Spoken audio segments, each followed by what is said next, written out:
Hi Leute, herzlich willkommen zu einem neuen Video von mir.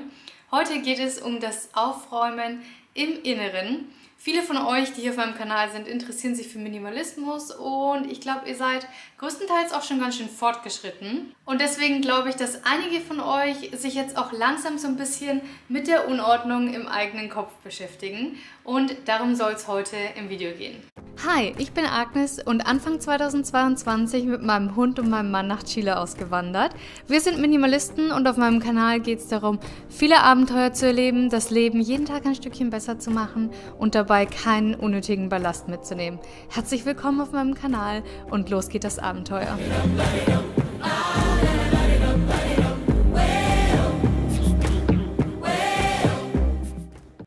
Viele, die sich für Minimalismus interessieren, machen das ja, weil sie Stress in ihrem Leben reduzieren wollen. Und ganz klar gibt es super viele Stressfaktoren von außen, also zu viele Gegenstände, die eigene Wohnung, der Job, was auch immer. Also Sachen, die ja von außen kommen, aber es gibt eben auch den Stress, der von innen kommt. Und das ist der Stress, den wir uns selber machen, jeden Tag. Und zwar mit unseren eigenen Gedanken. Und warum das passiert, wo das herkommt und was wir dagegen machen können, darauf will ich jetzt mal eingehen. Stress kann natürlich verschiedene Ursachen haben. Zum einen kann es sein, dass wir einfach kein gutes Zeitmanagement haben. Das heißt, eigentlich sind die Sachen, die wir am Tag machen wollen, gar nicht unbedingt zu viel für einen Tag. Aber irgendwie kriegen wir es nicht so richtig auf die Reihe, die vernünftig zu planen und kommen am Schluss trotzdem in den Stress. Zum Beispiel, weil wir den ganzen Tag prokrastiniert haben. Das hat sich bei mir inzwischen ein bisschen entspannt durch meine Selbstständigkeit und dadurch, wie ich meine Arbeitszeit inzwischen einteile und wie ich mich dafür entscheide, welche Aufgabe ich als nächstes angehe. Darüber habe ich in einem meiner letzten Videos gesprochen, das verlinke ich euch gern mal hier oben und da verrate ich euch, wie ich es geschafft habe, nicht mehr zu prokrastinieren und diese Zeit aus meinem Alltag zu streichen. Ein ganz wichtiger Punkt, bei dem ich gerade erst anfange zu begreifen, wie tief das eigentlich in mir verwurzelt ist der Stress, den ich mir selber mache, weil ich mir selbst das Gefühl gebe, dass es nicht richtig ist, so wie es ist. Und das bezieht sich auf die verschiedensten Sachen. Zum Beispiel habe ich mir ganz lange selbst eingeredet, dass ich nur produktiv bin, wenn ich von 8 bis 5 am Schreibtisch sitze, aber völlig unabhängig davon, was ich eigentlich in dieser Zeit am Schreibtisch mache. Das heißt, ich habe die Auffassung von anderen Personen, wie andere Personen Produktivität definiert haben, angenommen, ohne zu hinterfragen, ob das für mich eigentlich stimmt. Das Gleiche gilt ganz besonders auch für Frauen oder für ganz, ganz viele Frauen auf der Welt, dass etwas nicht in Ordnung ist mit unserem Körper, dass unser Körper falsch ist. Und da gibt es die endloseste Liste von Glaubenssätzen, die wir haben und die uns die Gesellschaft oder unser Umfeld eingebläut hat. Dass unsere Beine nicht schlank genug sind, unser Bauch nicht flach genug ist, die Haare sind nicht dick genug, nicht glänzend genug, nicht lang genug, die Augen sind zu klein, die Lippen sind zu dünn, die Zähne sind nicht weiß genug. Die Beine sind zu kurz, überhaupt ist unsere Stimme komisch, unsere Haut könnte reiner sein und an all diesen Sachen möchten wir jeden Tag was ändern. Das heißt, jedes Mal, wenn wir in den Spiegel schauen, denken wir an diese ganzen Sachen, die angeblich falsch sind mit uns. Und damit nicht genug. Wir machen uns auch noch die ganze Zeit Stress in unserem Alltag, weil wir jede Entscheidung auf die Goldwaage legen. Kann ich dieses Gummibärchen jetzt noch essen? Ich sollte eigentlich wirklich die Treppe nehmen statt den Aufzug. Ich habe heute noch nicht mal 5000 Schritte gemacht. Eigentlich wäre es besser gewesen, ich hätte mich heute geschminkt, dann würde ich mich selbstbewusster fühlen. Und beim Sportkurs war ich auch schon ewig nicht mehr. Das alles ist Stress, den wir uns jeden Tag in unserem eigenen Kopf selber machen, ohne dass jemand von außen das zu uns sagt. Natürlich, wenn man mal versucht, es zu überwinden, kommt immer wieder die Werbung im Fernsehen zum Beispiel oder die Models in Instagram, die uns wieder daran erinnern. Aber in erster Linie sind wir es selber, die das so tief in uns verankert haben, dass wir nicht richtig sind. Aber das hört natürlich nicht beim Körper auf. Ist unsere Beziehung spannend genug? Sind wir die tolle Ehefrau, die wir sein wollten? Sind wir die beste Mutter, die wir sein können? Melde ich mich genug bei meinen Freundinnen? Habe ich genug Sex? Erfülle ich meinem Partner alle Wünsche? Sollte ich aufgeschlossen sein? Sollte ich abenteuerlicher sein? Bin ich zu langweilig? Und wenn ihr nicht diese Sätze denkt, dann habt ihr wahrscheinlich andere Sätze im Kopf. Aber nicht nur wir selbst sind falsch, meistens denken wir auch, dass unser ganzes Leben irgendwie allgemein falsch ist. Unser Auto ist nicht so cool wie das vom Nachbarn, unsere Wohnung ist nicht so schick eingerichtet und irgendwie Ist es ständig staubig? Eigentlich sollte ich Karriere machen, aber ich bin immer noch in dem gleichen Job.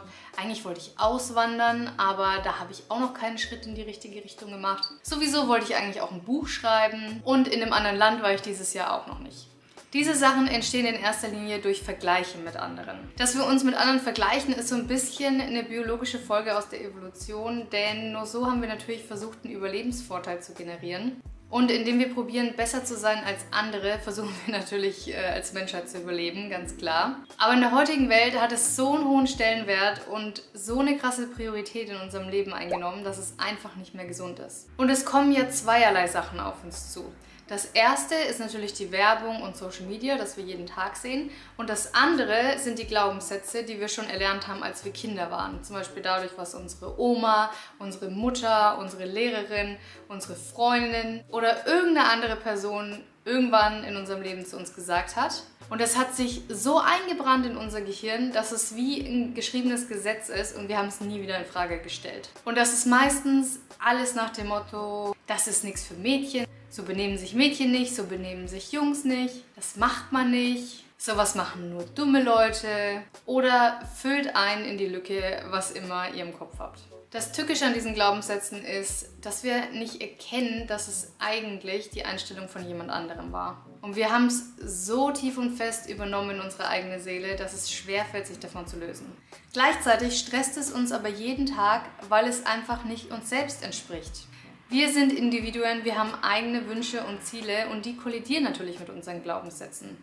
Ganz zu schweigen von all den Vergleichen mit anderen. Das heißt, so können wir gar nicht glücklich werden. Und das hier ist meine Einladung an euch, diese ganzen Glaubenssätze erstmal zu erkennen, erstmal überhaupt zu verstehen, dass wir sie in uns tragen, zu verstehen, was genau die Glaubenssätze sind, die wir haben. Im besten Fall sogar zu verstehen, woher die kommen, also bei wem haben wir das gehört und sie dann gehen zu lassen. Wenn dir schon ein paar Sachen eingefallen sind, dann kannst du gerne mal Stift und Papier zücken. Ich habe immer mein schlaues Notizbuch hier. In dem Fall, weil ich mir Notizen fürs Video aufgeschrieben habe, aber viele solcher Sachen stehen auch in meinem Notizbuch. Und dann könnt ihr einfach mal aufschreiben, was für Dinge ihr denkt zu wissen über euch selbst, darüber, wie euer Körper denn eigentlich sein sollte. Schreibt auf, was ihr in der Vergangenheit dachtet, was falsch an euch ist. Was hat euch die Gesellschaft gesagt oder was habt ihr von irgendjemand anders gelernt, wie ihr eigentlich sein solltet und in welcher Art und Weise ihr nicht richtig seid? Mir persönlich ist es am leichtesten gefallen, das über meinen Körper zu machen. Da habe ich eine unendlich lange Liste mit Glaubenssätzen, die ich in mir getragen habe. Aber spannend ist es auch zu machen mit Glaubenssätzen darüber, wie das eigene Privatleben zum Beispiel aussehen sollte oder wie die Karriere aussehen sollte. Wenn ihr jetzt total ratlos seid und euch denkt, so richtig fällt mir da nicht was ein, dann würde ich euch raten, euch einfach mal bequem hinzusetzen, ohne Handy, Licht aus und in Ruhe, quasi so eine kleine Meditation zu machen, vielleicht mit einer Tasse Tee und einfach mal darüber nachzudenken, wenn niemand auf der Welt eine Meinung über euch hätte und euch alle Meinungen egal wären, was würdet ihr in eurem Leben anders machen ab morgen? Wenn ihr keine Angst mehr davor haben müsstet, was eure Eltern sagen, was eure Freunde sagen, was eure Kollegen sagen, was euer Ehemann sagt, was eure Kinder sagen, was würdet ihr dann morgen machen? Und ich bin mir eigentlich ziemlich sicher, dass ihr da eine Idee haben werdet. Das muss nicht heißen, dass ihr jetzt sofort alle Zelte abbrecht und morgen ein neues Leben anfangt, aber es ist auf jeden Fall ein ganz guter Hinweis darauf, was ihr euch eigentlich vom Leben erhofft. Bei mir war es zum Beispiel so, dass ich beschlossen habe, dass mir die Meinungen anderer egal sind, was meinen Beruf angeht. Und ja, ich meinen Beruf als Personalreferentin mit Masterstudium in BWL an den Nagel gehängt habe und jetzt Vollzeit-YouTuberin bin, was viele Personen super strange finden. Aber das Schöne ist, dass es mir egal ist und dass mein Tag so viel besser läuft und ich so viel glücklicher bin in meinem Leben. Aber ich habe auch wirklich lange gebraucht, um an diesen Punkt zu kommen, um mich wirklich zu trauen, den Job zu kündigen, beziehungsweise überhaupt diesen ganzen Schritt zu wagen, nach Chile zu gehen. Wenn ihr schon von alleine ganz, ganz viele Ideen habt und diese Meditation gar nicht unbedingt braucht, dann kann ich euch empfehlen, einfach so ein bisschen Free Writing zu machen, also einfach mit Stift und Papier euch hinzusetzen und aufzuschreiben, was euch dazu in den Sinn kommt. Und dann so nach einer gewissen Phase, wenn ihr das Gefühl habt, ihr habt ein Plateau überwunden, das alles nochmal rückwirkend zu lesen. Das ist total spannend. Also zum Beispiel jeden Tag zu schreiben und dann am Ende der Woche zu lesen. oder immer zu schreiben, wenn ihr euch danach fühlt und am Ende des Monats oder am Ende des Quartals das nochmal zu lesen. Und dann seht ihr, was ihr für eine Entwicklung gemacht habt in der Zeit und wie viele Glaubenssätze ihr schon habt gehen lassen. Oder welche Glaubenssätze ihr vielleicht schon wieder vergessen habt, dass ihr die überhaupt hattet und ihr erinnert euch wieder selbst dran, dass es eigentlich nicht eure eigene Meinung ist. Also abschließend möchte ich euch noch sagen, nichts an euch ist falsch. Euer Körper ist wunderschön, so wie er ist. Er gehört genauso, wie er euch geschenkt wurde. Eure Wünsche sind berechtigt und nicht komisch und nicht seltsam und ihr habt ein Recht darauf, für eure Wünsche zu kämpfen, wenn ihr das möchtet. Es ist euer Leben und ihr schuldet niemandem etwas. Außer natürlich, ihr schuldet wirklich jemandem etwas. Aber im Großen und Ganzen will ich damit sagen, ihr habt nur das eine Leben. Also am besten macht was Schönes draus. Ich hoffe, das hat euch inspiriert, so ein bisschen in eurer mentalen Gesundheit aufzuräumen und so ein paar Glaubenssätze über Bord zu werfen. Wir sehen uns auf jeden Fall am Mittwoch wieder. Ich wünsche euch noch einen fantastischen Tag und bis dann. Tschüss.